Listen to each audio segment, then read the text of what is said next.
important à plus d'un titre parce qu'aujourd'hui le Sénégal aborde ce match avec un statut de champion d'Afrique et ça également ça veut dire beaucoup de choses pour l'équipe nationale du Sénégal qui est dans une certaine dynamique même si elle a toujours été cette équipe comptée parmi les grandes du continent.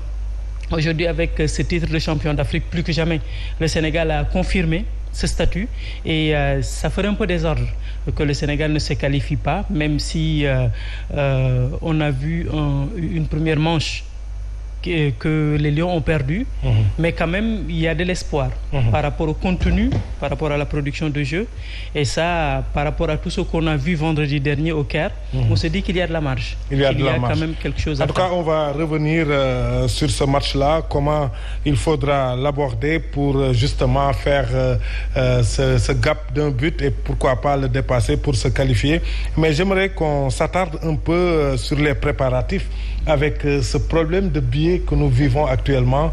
Beaucoup de Sénégalais vraiment ne comprennent pas pourquoi ils ne voient pas en tout cas ces billets. La fédération aujourd'hui a sorti un communiqué pour dire clairement en tout cas que tous les billets qui étaient voilà sont déjà mis en vente et que c'est terminé alors que beaucoup de nos concitoyens cherchent toujours à avoir ce billet. Comment expliquer cette situation? Bon, écoutez, je ne suis pas à la fédération pour pouvoir comprendre, mais d'après les informations que nous avons, ils ont confié ça à une agence qui se charge donc de cette vente des billets. Jotali. Voilà, Jotali, avec un site.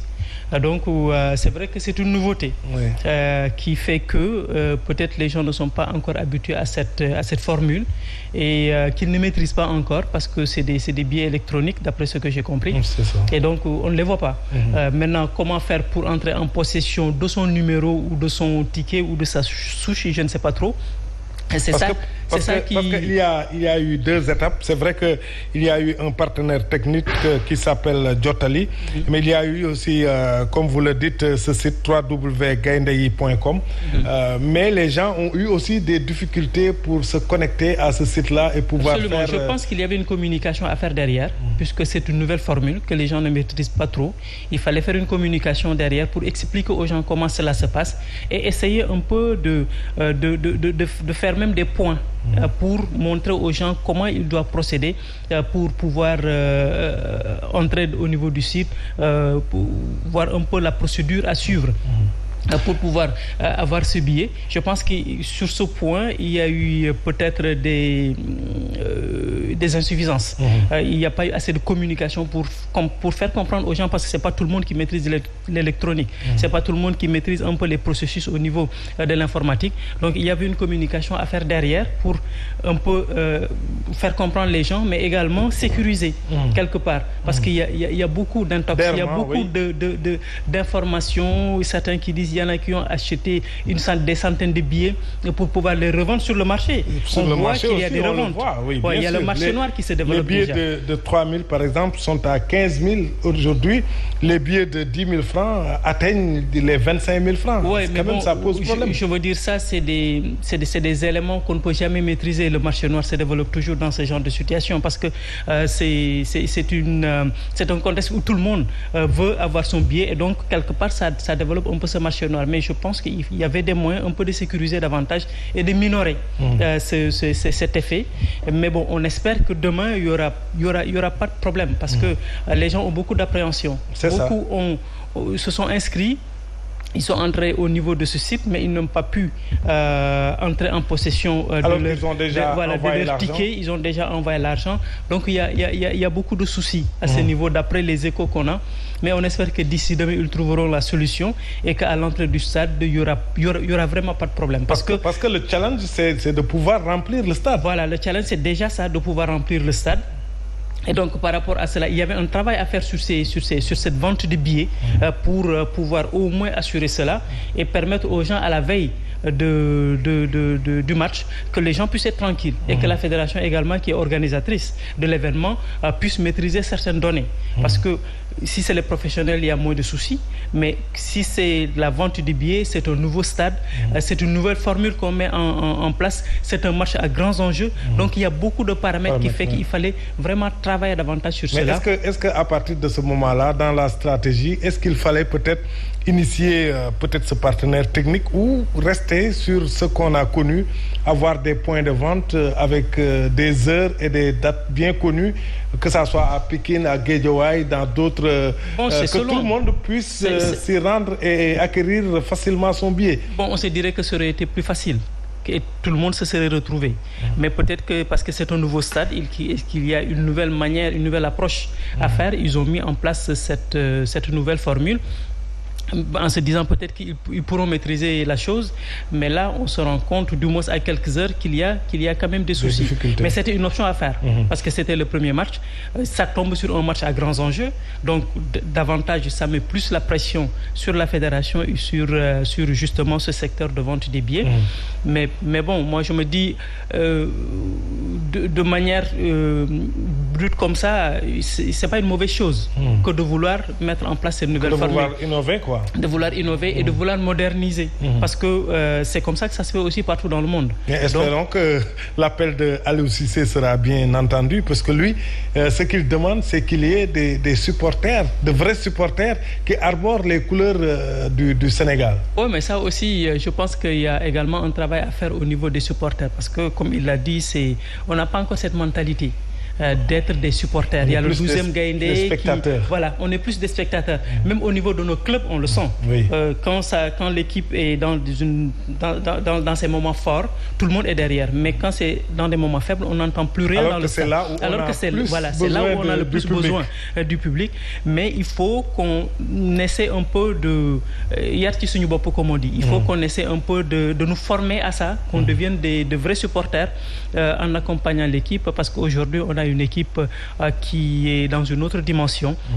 Il faut que derrière également les supporters suivent et que ça ne se résume pas seulement au 12e Gaïndé ou à Les Casa, mais que tout le monde se mette dans la peau de ce supporter, qu'on fasse comme les Navétanes. Oui, bien sûr. Mais est-ce que là aussi, il n'y a pas une stratégie à mettre en œuvre, par exemple, avec le speaker du stade, aider peut-être le public à être dans le match, à ramener le public aller ensemble. Ça aussi, je pense que jusqu'à présent, on peut le faire. Oui, on peut le faire, absolument. Ça également, c'est des formules, c'est des attitudes à adopter. Et la fédération également devrait pouvoir travailler dans cela. Parce que c'est de l'événementiel, c'est un grand match. À chaque fois que l'équipe nationale joue, ça mobilise toute la République, ça mobilise toute la nation, ça mobilise tout le peuple sénégalais. Mais derrière, il y a un travail à faire. Il y a un travail à faire parce qu'il y a certaines habitudes qu'on n'a pas.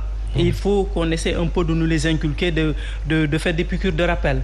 Et ça également, il faudra qu'on essaie de travailler sur ça, qu'on en fasse vraiment un événementiel avec tout ce qu'il y a autour à faire et que ça ne se limite pas. C'est vrai que l'équipe nationale mobilise, mais elle a quand même besoin d'un accompagnement, surtout dans ce domaine. Et c'est là qu'il faudra faire le travail, à mon avis. Et le coach l'a dit, et peut-être que ce premier match au stade Abdoulaye Wade de Diamniadio, quand même, est un match d'une importance capitale pour le Sénégal. Il faudra aussi peut-être marquer l'histoire de ce stade-là pour les joueurs, pour le public et pour tout le monde.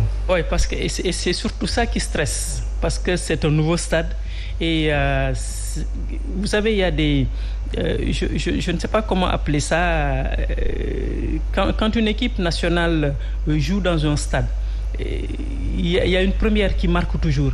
Et ça permet un peu de s'installer et d'être vraiment d'en faire son antre, puisque ce sont des lions. Comme on avait réussi à Léopold, où l'équipe est restée une série sur 2 ans et demi. L'équipe n'a jamais été battue. Et ça conforte. Aujourd'hui, c'est la même chose avec le stade international du Caire. On l'appelle le stade de la terreur, parce que toute équipe qui vient là-bas est à la limite diminuée par rapport à l'ambiance, par rapport un peu à la psychologie. On travaille sur la psychologie des gens. Bien sûr.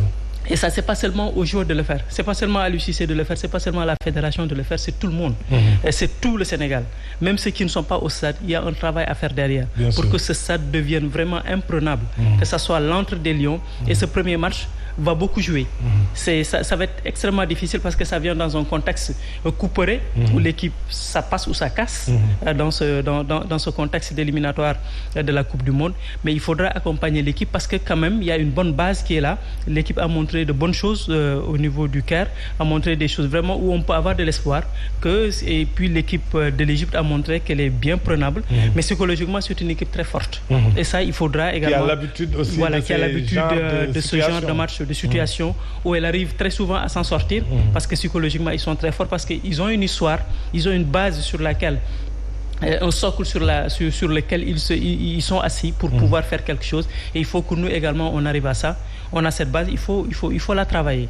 Il faut la travailler. Mais une grande équipe aussi, Ndendom, c'est de pouvoir aller à des dates comme celle de demain pour notre équipe nationale. C'est vrai qu'on sort d'une Coupe d'Afrique où on a été sacré, mais ce rendez-vous aussi est à marquer puisque derrière, il y a un stade d'un investissement colossal, quand même 155 milliards pour les Lions. Demain, comment peut-être avant d'en arriver à l'équipe, comment les supporters doivent peut-être se réveiller, doivent se mobiliser pour aller au stade. C'est important aussi. C'est important et je pense que Abdoulaye Wade peut contribuer à cela. Parce qu'aujourd'hui, au Sénégal, on n'a pas encore cette habitude de faire des stades des lieux de vie. Et il faut qu'on arrive à ça. Aujourd'hui, on a des commodités au niveau des stades qui s'y prêtent. Et il faut également que l'organisation également aide à cela. Que les personnes, que les gens puissent aller au stade tôt le matin sans souci, sans, disons, le basique, sans avoir des soucis par rapport au basique, savoir où manger, ou se détendre quelque part, prendre du plaisir en étant au stade. On a vu lors de l'inauguration, le terre était gratuit. Absolument. Pourquoi pas ne pas reconduire cela pour aider les supporters à se déplacer? Il faut des mesures exceptionnelles. L'enjeu en vaut la chandelle. Il faut des mesures exceptionnelles pour accompagner l'événement. Et tout cela en fait partie. Que ce soit au niveau du transport, surtout pour permettre aux gens d'accéder facilement au stade, parce que ça va être un casse-tête. Pour certains déjà pour payer les billets, payer le transport, ensuite venir jusqu'au stade, avoir des soucis pour